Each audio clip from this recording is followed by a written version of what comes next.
A lot of people assume loan recasting and refinancing are basically the same thing. They're not. They both can lower your monthly mortgage payment, but they work in completely different ways. Let's start with refinancing because that's the one most people have heard of.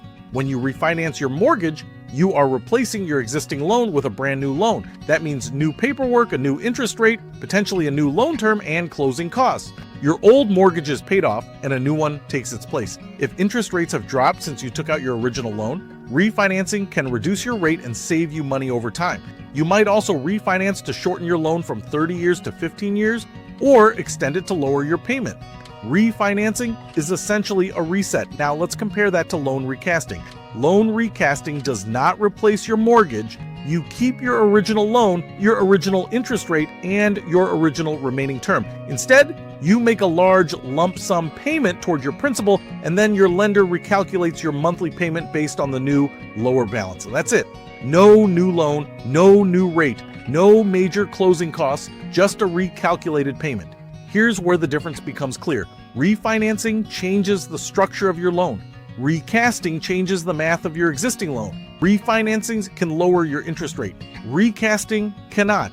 Refinancing typically involves thousands of dollars in closing costs. Recasting usually involves a small administrative fee, often just a few $100s. Refinancing restarts the clock. If you refinance into a new 30-year loan, you may extend how long you're paying interest.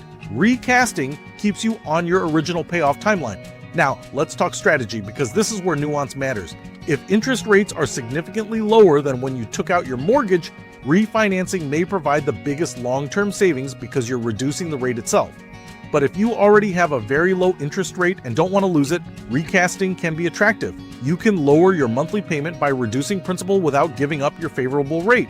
Recasting is often used when someone receives a windfall, like selling another property, getting a bonus, or receiving an inheritance. They apply that lump sum to the mortgage, then recast to improve monthly cash flow. But there's a trade-off in both cases. With refinancing, you're paying fees and potentially extending your timeline. With recasting, you're tying up a large amount of cash in home equity, which reduces liquidity. In simple terms, refinancing is like trading in your mortgage for a new one. Recasting is like paying down your existing mortgage and asking the bank to recalculate the payment. They can both lower what you owe each month, but they solve different problems. And understanding which tool fits your situation depends on one big question. Are you trying to lower your interest rate, or are you trying to lower your required payment without changing your loan? That distinction makes all the difference.